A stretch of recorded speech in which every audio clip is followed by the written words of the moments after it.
Hey everyone, welcome back to the channel. Today we are going to check out the Charlestown Mill. I think you can see it behind us. This is off Charlestown Road, Chester County, if anybody's familiar with the area. Was derelict for a long time, now kind of rehabbed. I guess it's kind of like just an historic site in the park. Unfortunately, the sign is kind of weathered out, but I'll turn you around and show it to you. And I think there's access down to, I don't know, what is that, Pickering Creek? Yeah, I think it's Pickering Creek. So just for some reference, we are off of Charlestown Road, if I didn't say that, in Chester County, above Great Valley Corporate Center, if anyone is familiar with the area. I'm going to turn around and show you a little bit of this neat place. It's really only just opened, I guess, like, I don't know, I'm going to say it's like 5, maybe 10 years. It's not been that long.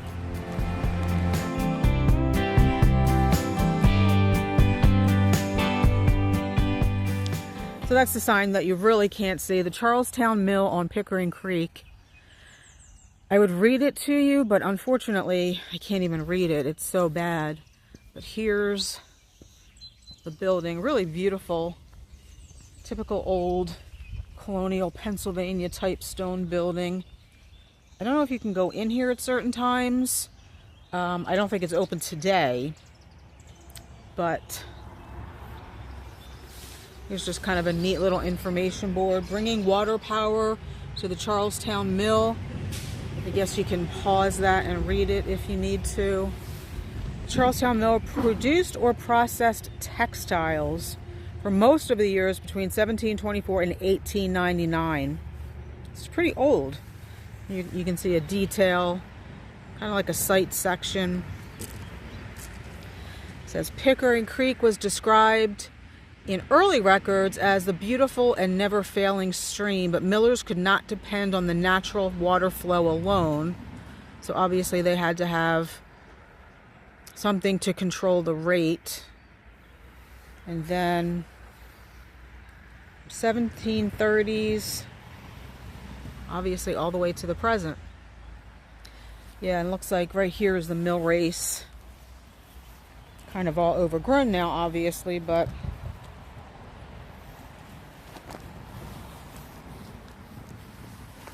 kind of cool.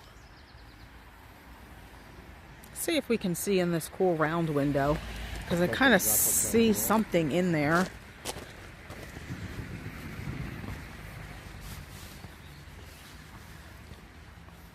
Don't know how well we're going to be able to see in here, but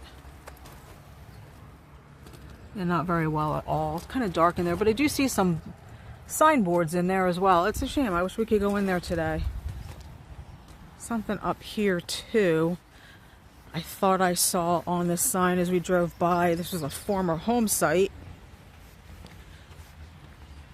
You can see a beautiful old barn up there. That's actually a farm, Aquatong Farm. So this is the site of the former Bowman home.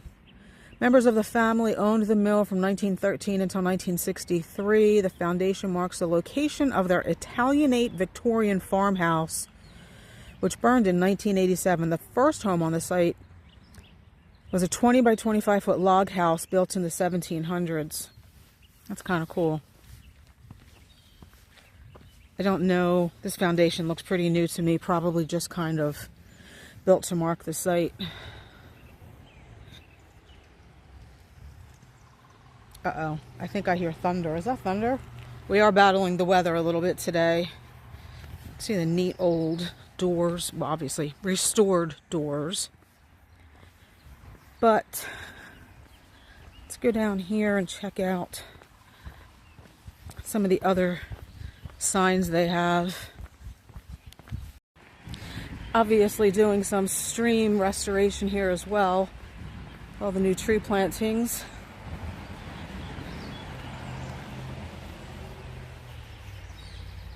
Yeah, this is thanks to the efforts of the French and Pickering Conservation Trust, Inc.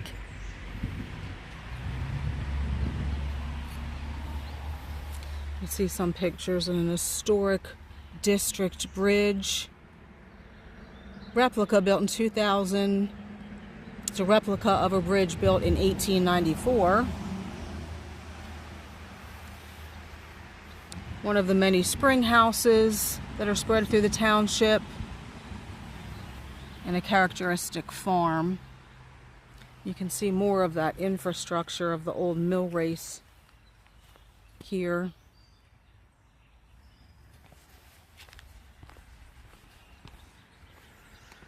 And I guess, oh yeah, this building still remains. It's just up the road there to my left.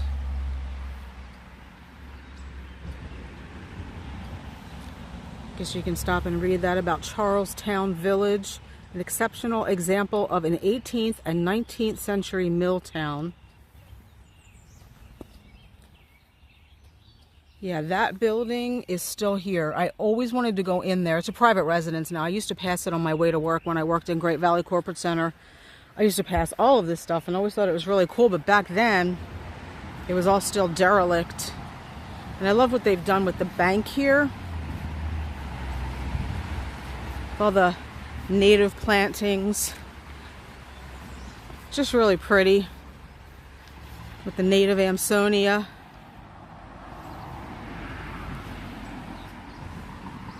That looks like, not sure, maybe a spreading sumac, maybe? But anyway, see this beautiful sycamore tree. Really big. I thought you were supposed to have access to the creek, so I'm guessing. And there is a trail that you're supposed to be able to walk. I mean, the creek is down there. Obviously, that's where the mill race goes. But I don't know about access. I'll get back to you on that.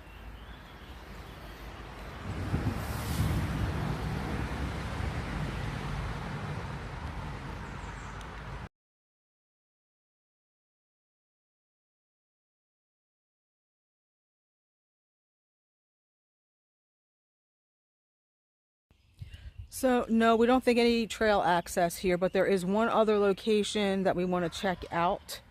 So we will head up there and then bring that to you. So stay tuned.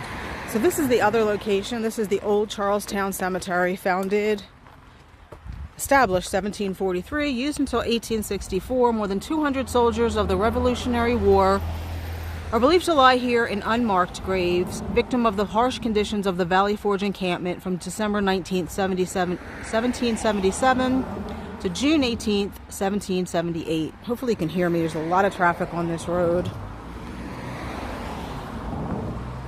Boy Scouts of America have labored to maintain this old cemetery.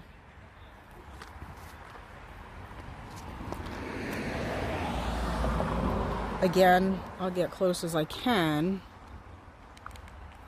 and you can pause this to read. It says Patriots Among the Remembered, and this is about the Charlestown Presbyterian Church that was established in 1743. They kind of have a little map here of the cemetery.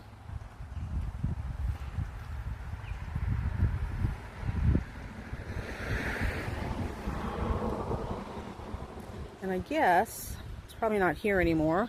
This enormous black oak that measured 56 inches in diameter at breast height in 1998. It says before his death in 1778, Dr. Samuel Kennedy financed construction of the stone wall around the cemetery. And you can see the stone wall, and it does go all the way around the cemetery. It's just down there, it's in very poor condition.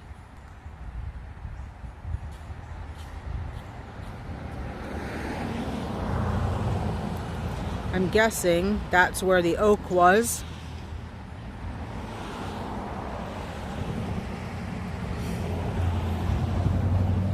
Beautiful old gate.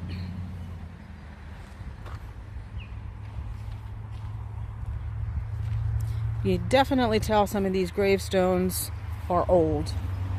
That one right there with that top is very old.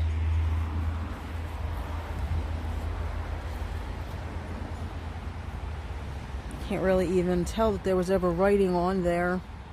And I'm guessing all of these old stones here are just unmarked graves.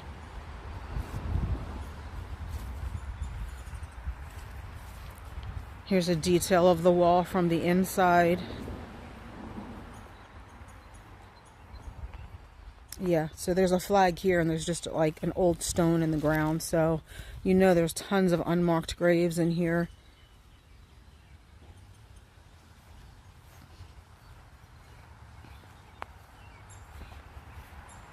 It would be a really peaceful place if it wasn't for the traffic. This road is so ridiculously busy. Jane Williams died 1826.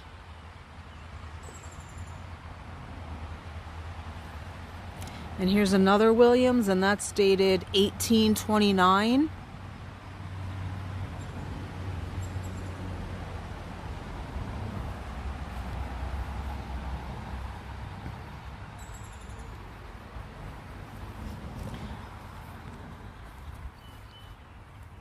This person was 80 years when they died in 18...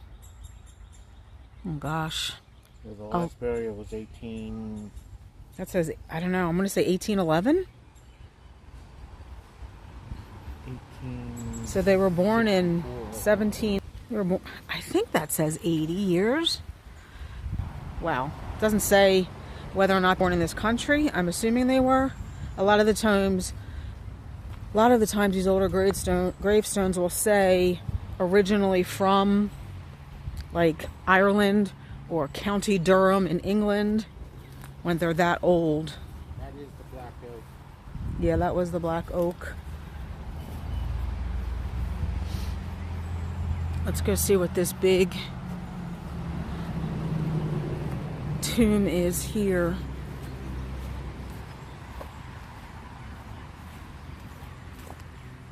Yeah, see, these are just stones stuck in the ground. That's how they did it in the very, very earliest part of the country. Early days of the, well, you can't really even tell. It's a piece of glass over the stone, but the glass is so dirty. And I actually don't see any writing on top of the stone anyway. This is just mortared stones. So that must be very old.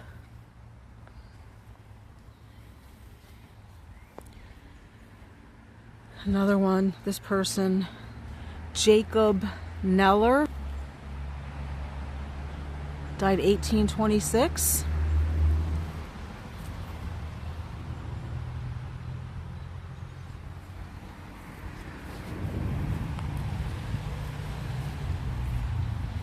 It's marked with the Revolutionary War symbol, though, on the flag, so...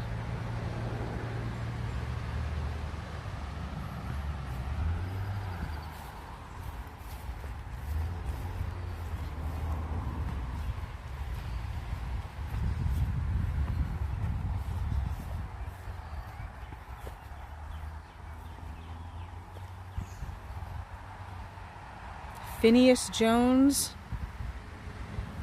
departed this life in 1846. Mary departed this life in 1856, 74 years old.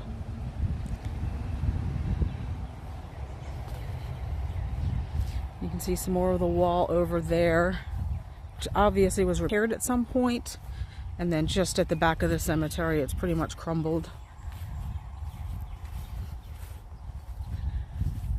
Dennis Dempsey, Revolutionary soldier of 76, died January 1st, 1825, aged about 70 years.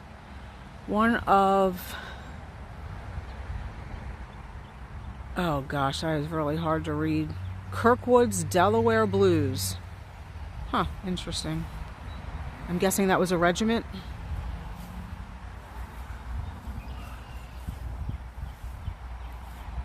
To reap the fruits I've fought to win. 76. To reap the fruits I fought to win. 76. We all fight to reap our fruits, don't we? This was erected in December of 1858. Not contribution, somebody, it's very, very difficult to read. He fought in the battles of Brandywine, Germantown, Monmouth, Camden, Cowpens, and Utah Spring? Utah spelled E-U-T-A-W.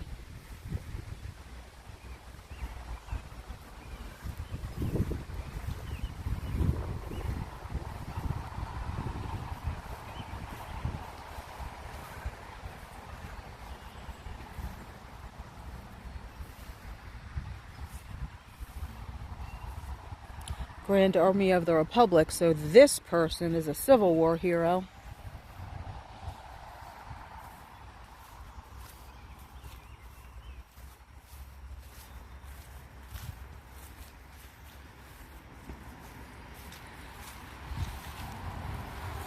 Barbara, I can't, died 1857 is about all I can make out there. But here you can see some of the wall that's crumbling. And there's just like stones all over. These are graves. And I honestly don't like walking on people's graves. But I'm guessing at some point, at somewhere, all the people on the planet were all walking on people's graves anyway, whether we know it or not. Just take a minute to take in the idyllic Chester County countryside.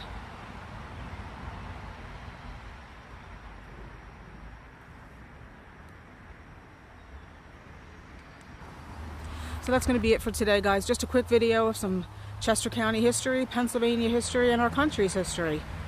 Thanks for coming along. We hope you enjoyed, and hopefully we'll see you in the next one. Bye.